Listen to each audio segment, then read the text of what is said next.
Your powers are weak, old man. You can't win, Darth. If you strike me down, I shall become more powerful than you can possibly imagine.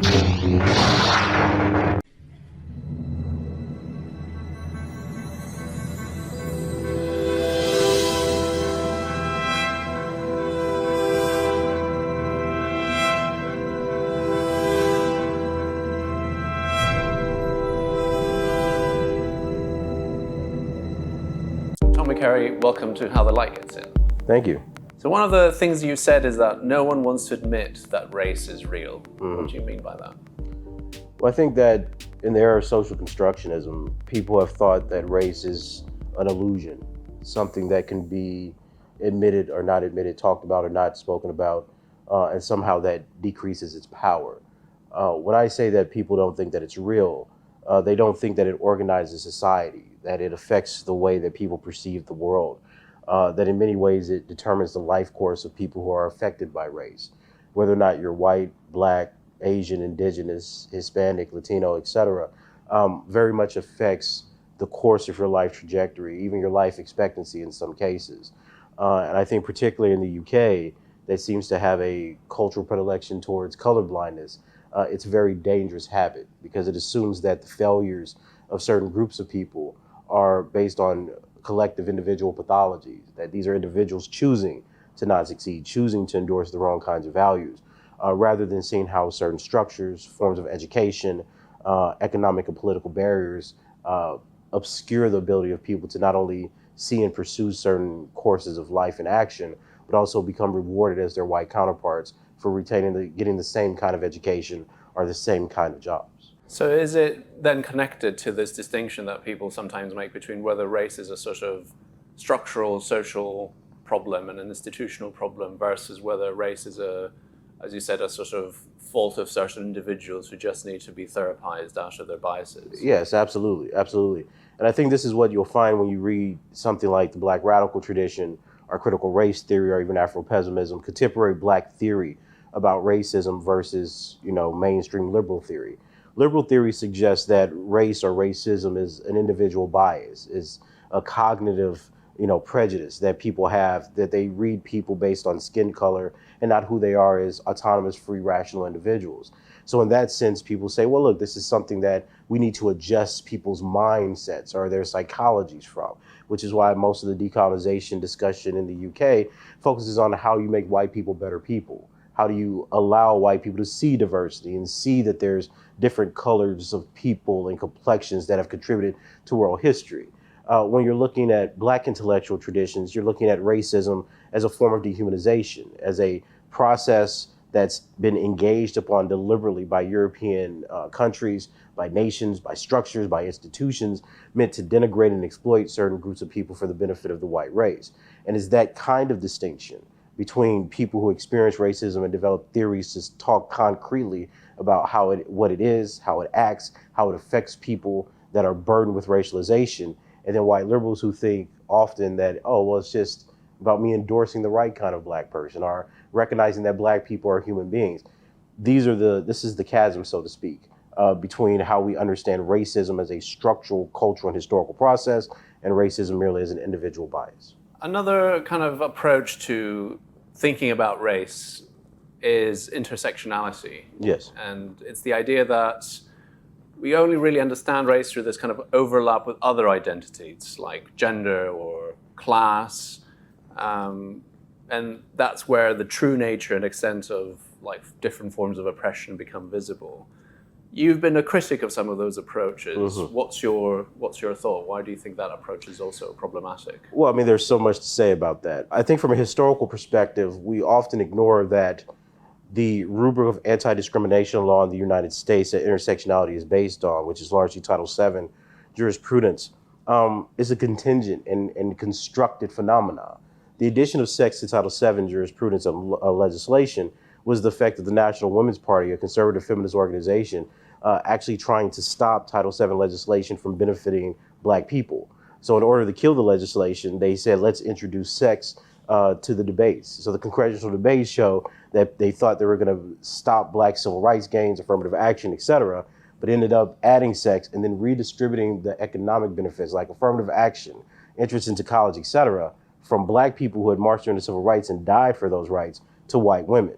That's why we see that after the 1960s and 70s, the primary beneficiaries of affirmative action were white women, not the black people who marched and fought for civil rights in the United States.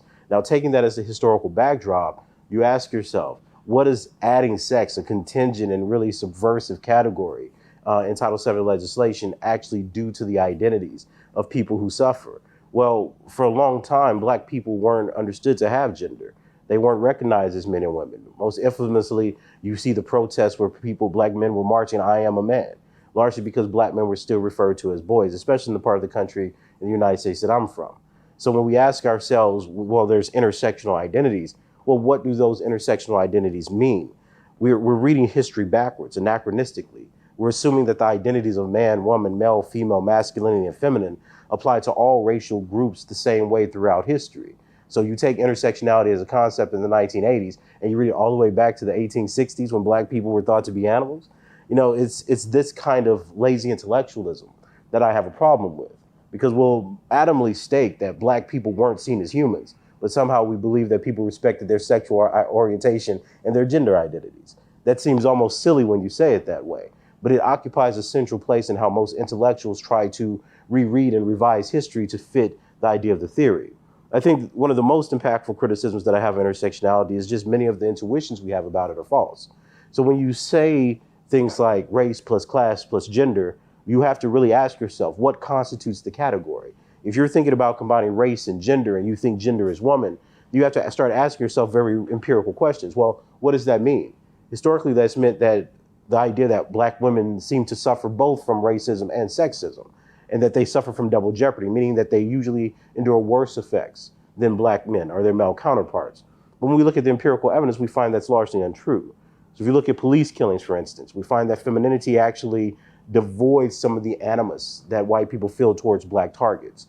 When you look at things like economic progress or education, we see that black women have slight advantages in those areas. In fact, when you look at the category of race itself, we find that most racist stereotypes are attached to how white people or dominant groups view the males of that particular racial or ethnic group.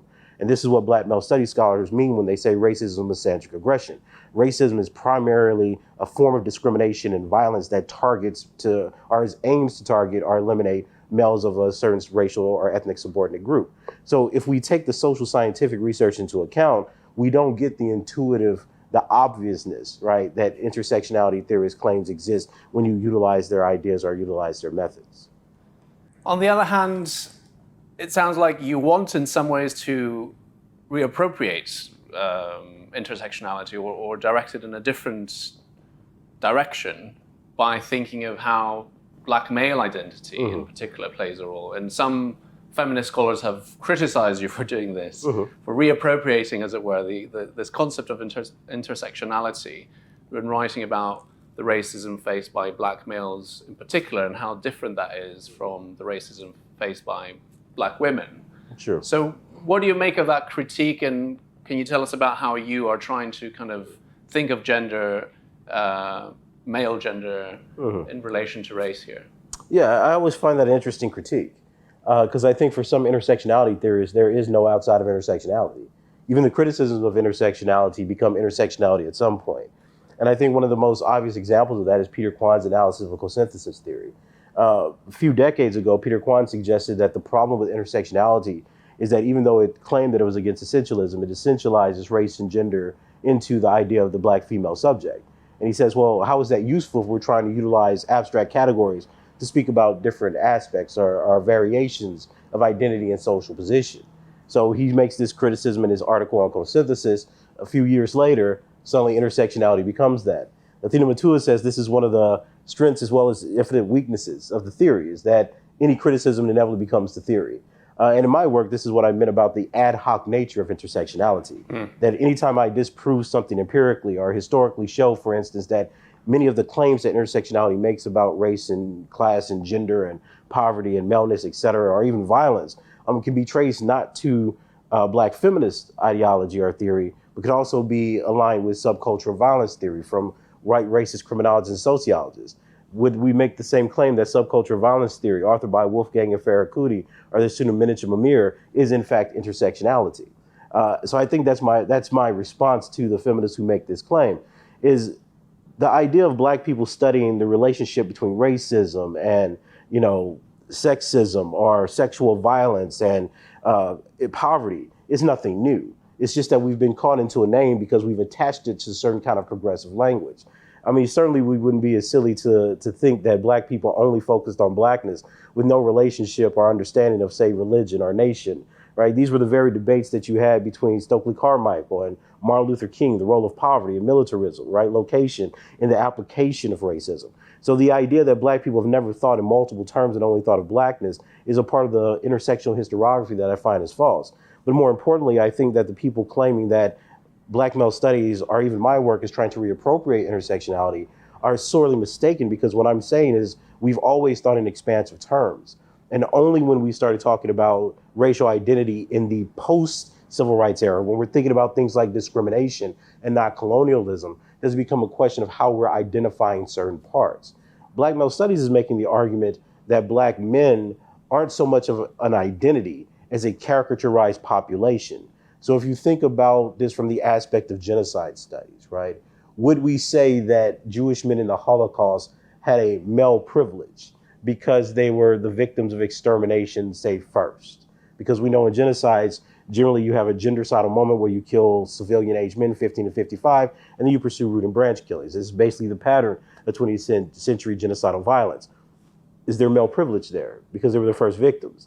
You see, it almost seems silly, if not offensive, to suggest people who were targeted for discrimination and elimination fundamentally have privileges amongst themselves. But when we talk about Black people, we seem to be able to attribute all forms of privilege, intentionality, and agency, even under the most degrading conditions.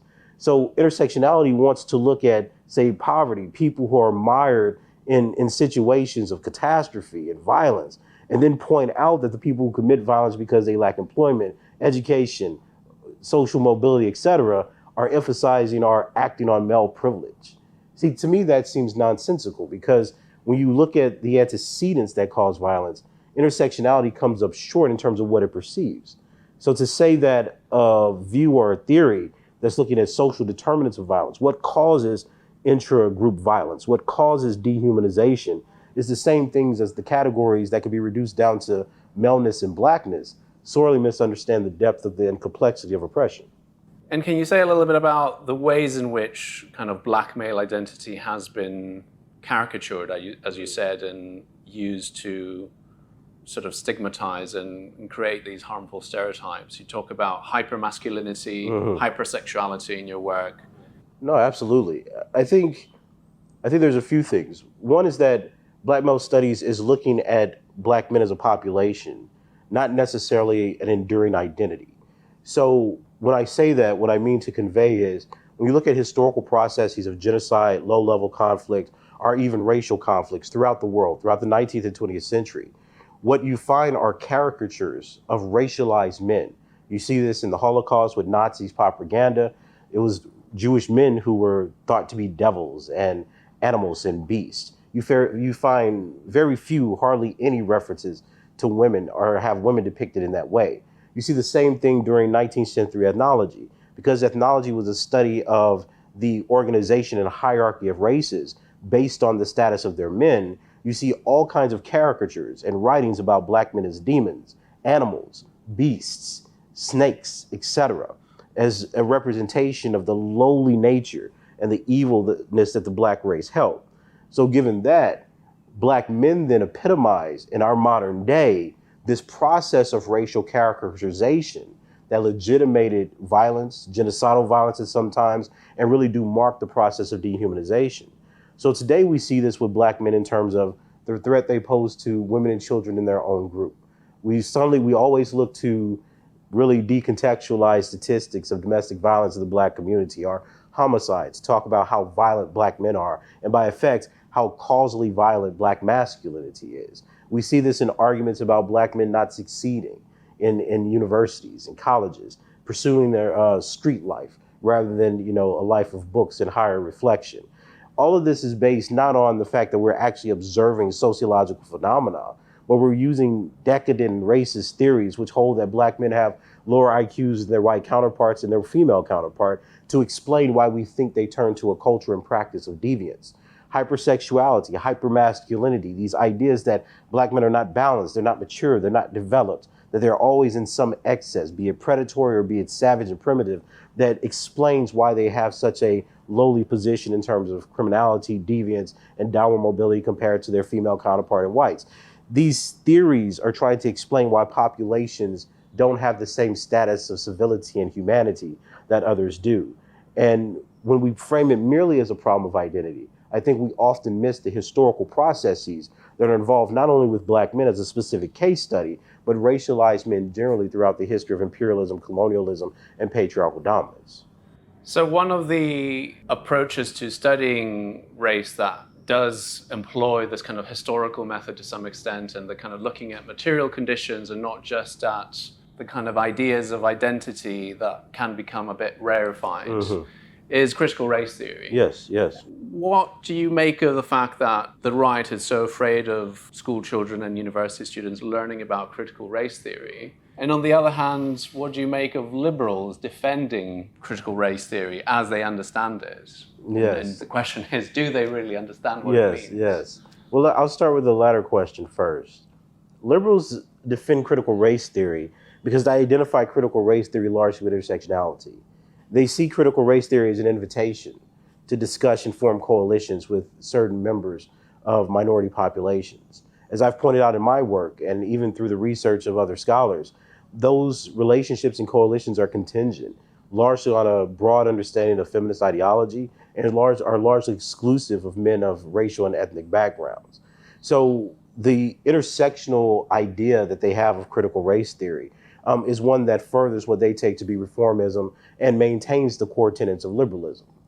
Critical race theory from the racial realist tradition, the tradition solidified by people like Derek Bell, Linda Green, Kenneth Nunn, Richard Delganos, Jane Stefanczyk, right? These scholars are making vastly different arguments where they're criticizing liberalism, where they're criticizing the very ability of white liberals to understand and actually participate in revolutionary anti-racist practices or fundamentally challenge the organization of society given that it's ordained by the rule of law.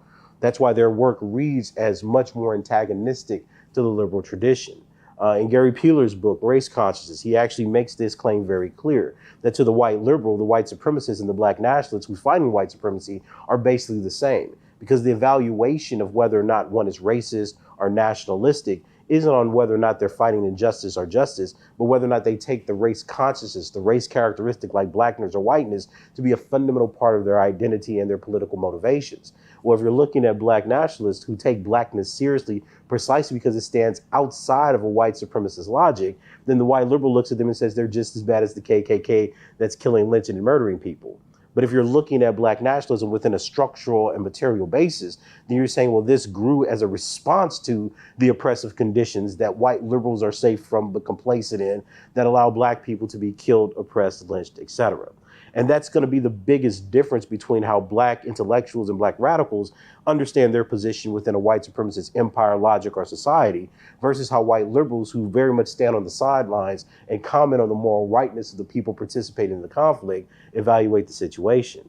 Now, conservatives are quite a different story, because conservatives, especially in the United States, fundamentally believe that the values, the structure, and the empire that makes up the United States are correct and ordained by God. So America is the providence of God's will, so to speak. It is the promise and will for civilization to be led by that country and by the set of values that established it. Critical race theorists will never be popular with conservatives any more than black people will be popular with white supremacists. The idea that the conservative has is that teaching anti-patriotic ideas, the history of racism, the history of slavery, the processes of colonialism, the role that capitalism has as being infused with the bodies and bloods of black people, those are unacceptable conversations because it sullies, it stains the ability of the white nation to believe that it was truly in the right. So those conversations aren't to be debated, they're to be censored. So the right's approach to censoring critical race theory is largely a project that started years ago, even when I had the blow up at Texas A&M, where the right understood that American colleges and American campuses were actually breeding grounds for what they take to be leftist ideology. Really, they frame leftism as Marxism, but nonetheless, they see this as running throughout feminism and throughout critical race theory and Black studies. So their approach, which is logical if you're a white supremacist or you want to maintain the kind of sanctity of the American Republic, is let's start making these about what we're teaching in schools, universities, and colleges. And to do that, they said we're going to start banning conversations about Black history in primary school education. So that means that when people go to college, there's not going to be a push for it. And we're going to start censoring and punishing state institutions that are going to utilize state money and state funds to teach these radical Black ideologies. Now, the effect of that, of course, is there's going to be a collective forgetting of the kinds of progress that we think that Black studies or the election with Obama, even if you're a good liberal, or even conversations about race have done to move white people from, say, the moderate center to the progressive left. But because there's such a strong reaction now, one of the things that people misunderstand about critical race theory is that the attacks on critical race theory and the censorship of critical race theory also expands the platform for the right. So now it becomes okay to be racist. It becomes okay to believe in an American imperialism and a romantic American, colonial empire legacy, very much like Britain's, right? Past Britannica. So now that these things are okay, you're going to see more and more resistance because it's going to grow and it's going to, fertilize an intellectual culture where white people are going to feel quite secure in both upholding and defending a version of whiteness that's linked to genocides, enslavement, and the continuing murder of Black people in the United States. So in some ways, both the conservatives and the liberals, for their own personal reasons, misunderstand what critical race theory is ultimately about. Of course. But in all honesty, most of the engagements that I've seen about Black thought, both in the United States by white liberals and in the UK, isn't based on them reading Black people. One of the most embarrassing and racist aspects of how people are approaching this question of critical race theory or even decoloniality or even Black male studies for that is they don't find themselves compelled to actually read Black authors. So much of what they understand on both the right and the left as critical race theory comes from pop culture, the ability of Black thinkers to, mobilize their ideas on radio waves and on YouTube. The celebrity culture of the United States is really a marker for who white liberals are listening to, not a marker of who's doing the most rigorous research that can be verified and validated time after time. The weakness of that is that since the standards of Black intellectual acceptance are so vastly different from white intellectual acceptance, which is based on research, peer review, et cetera, is that you're trying to basically convince and sell your ideas to a white liberal audience for their adoption. And that's going to be vastly distant from what working class Black people actually believe and how working class Black people who suffer from police brutality, oppression, the primary targets of racism and discrimination actually experience the world. Let's go back to liberals for a moment and the reason why they find critical race theory or the real concept of critical race theory may be hard to accept. I know this is a quote that's often taken out of context by Derek Bell, but in some ways it reflects this idea that the very structures, institutions, legal frameworks of the United States have racism somehow inbuilt in them. And so sort of getting rid of that is not very realistic unless you kind of undo the whole institutional structure. Yes. I guess the question that liberals might ask is like, okay, what do we do with this diagnosis? Like, if we still want to somehow make society less racist, improve the livelihood and the quality of life of Black people in America and in the UK, is anything short of undoing our institutions, kind of pointless? What are the solutions? Well, to be quite honest with you, it depends on their true understanding of the diagnosis, right? Many people evaluate Bell's claim of racial realism, which is really the kind of product of his racism is permanent thesis, merely as a rhetorical and pessimistic doctrine. But I would urge people to really read what he's saying, because he's utilizing semi-colonial analysis. He's arguing that Black people in the United States are basically an internalized colony who are economically exploited and never fully participate or have the guarantees of civil and human rights. If you take that picture of reality, then it would seem that people that are meant to be used for labor are deemed expendable for your political projects and interests, of course they wouldn't be ever able to be fully incorporated into the republic. Now, other scholars like Jim Sedanius and Felicia Prado have made similar diagnoses looking at the evaluation or the construction of hierarchies within white supremacist capitalistic societies, right, with capitalist surplus. And they've come to the exact same conclusion. And they're using economics and psychology to not only talk about the mindset that dominant groups have of the outgroup, but also how hierarchies are constantly built up and reified, both in terms of ideology and belief systems and in terms of capital acquisition. So if you think about a world where the dominant in-group, in the case of the United States and the UK, white people, will construct their identity and organize their society to extract resources from those people who are poor to sustain the group, their own group's interest and existence, then one would ask the question, well, how then do you undo that if you don't undo the structures of economics, education, government, et cetera, that keep these dynamics alive? So I often think that the white liberal and the progressive believe so strongly in the moral force of their ideas that they overlook the material. They overlook what the social scientific evidence points them to. And because that's such a fate that they don't want to endure, having their world undone, they say, well, it becomes impossible or fatalistic. But we have to think of it in this way. Black people have endured enslavement. They've been through several acts of genocide when we look throughout Africa and the diaspora, and they still struggle against these colonial and neo-colonial apparatus. They fought against apartheid and brought about a post-apartheid. So the question of what can be done or a solution doesn't seem to be a problem for the people who are oppressed.